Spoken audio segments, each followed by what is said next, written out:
The development and impact of the feminist movement in America. So this is where your course ends on America. This is the last sort of thing that you could be asked about. But it's important to understand that not every single woman in America in the late 1960s and early 70s was a raving feminist. And as I go through this podcast, I'll explain that a bit more clearly, because there were some women that were more than happy with the lot, and they were more than happy to just be housewives and mothers. So here goes. After the First World War, as you already know, women had taken on men's jobs. But after World War I, a lot of them retreated back to the homes. Now the same can be said after the Second World War, but after World War II, more women stayed in employment than they had after the First World War.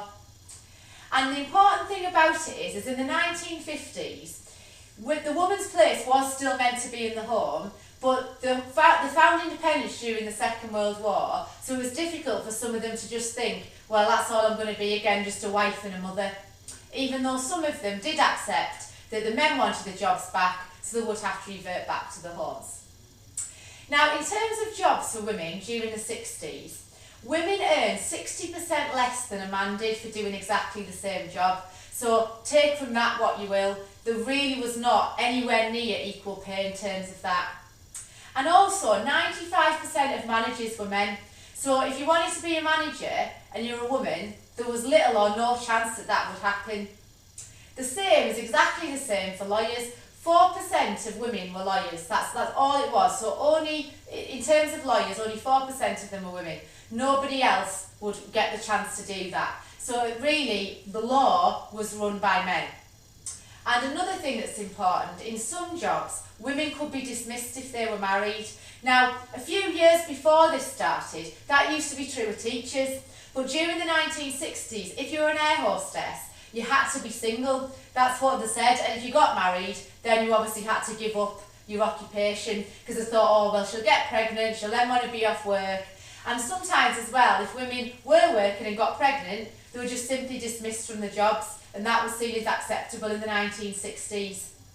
So it's absolutely no surprise that women wanted to do something to try and get more equal rights.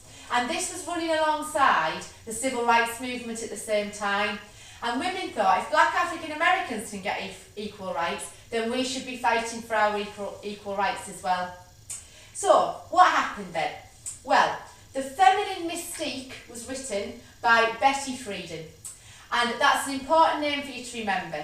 So she wrote this book, and it was literally the bestseller of the 1960s. And they used to have it in all the front windows of the shops, so people could see it and people would go in, it was flying off the shelves. And what it did was, is in this book, she said women should have equal rights to men and should be able to pursue a fulfilling career. And she spoke of women who had excellent qualifications and then had got married and felt depressed and undervalued.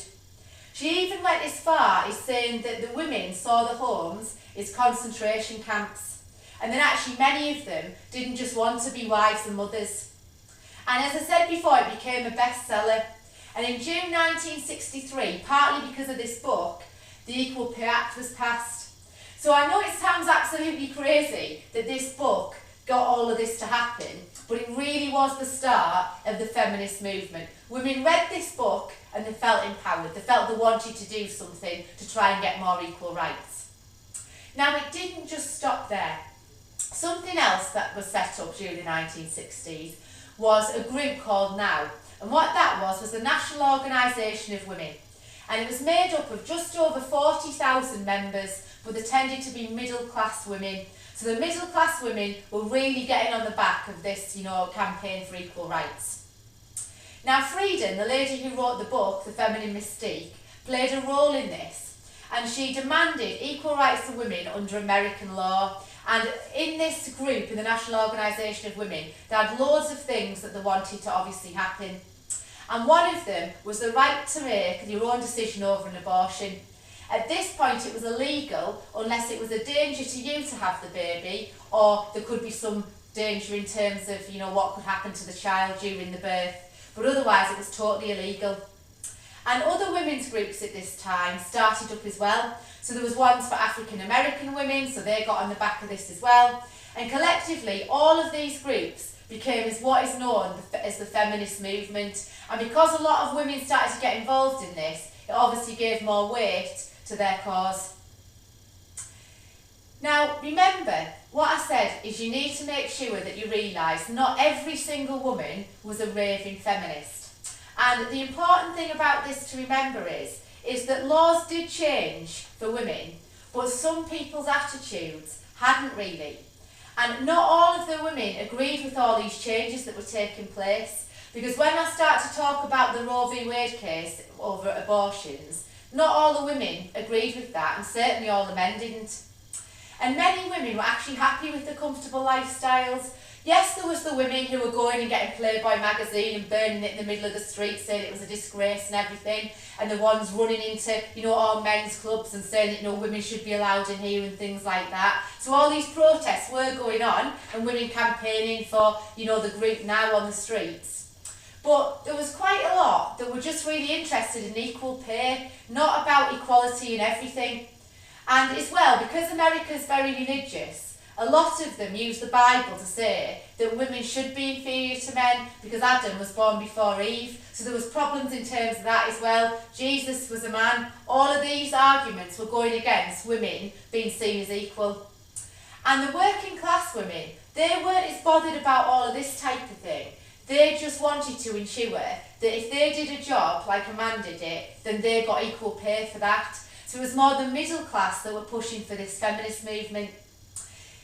A really significant part of this, though, is the Roe v. Wade case that happened in 1973. Now, this was a campaign to try and legalise abortion, and feminists argued that women should be free to decide what happens to their own body, and in a way, I can totally agree with that. But what happened here was, there was a woman, a 21-year-old woman called Jane Roe, but she wasn't really called Jane Roe, they just gave her a different name for this court case. Her actual name was Norma McCorvey, and she said she had the right to an abortion. She believed she should have. She'd already had 2 children that unfortunately she had to put up for adoption. And I know you might be thinking, right, well, she shouldn't have got pregnant again and all those things, but she just didn't want to have this next child because she knew she was just going to have to do the same with that. The Supreme Court eventually ruled that women should have the right to a legal abortion. So what she did, to go and take this to the Supreme Court, meant that now you did have the right to choose to have an abortion if you wanted to.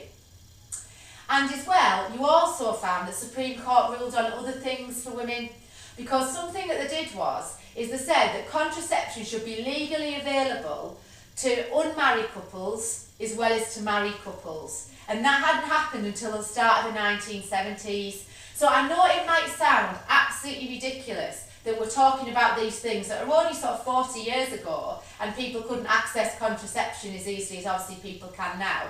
But these things were all things that made a huge change for the lives of women during the 1960s and the early 1970s. And everything that I've talked about in this podcast is all relevant if you get a question about the feminist movement in America during that period.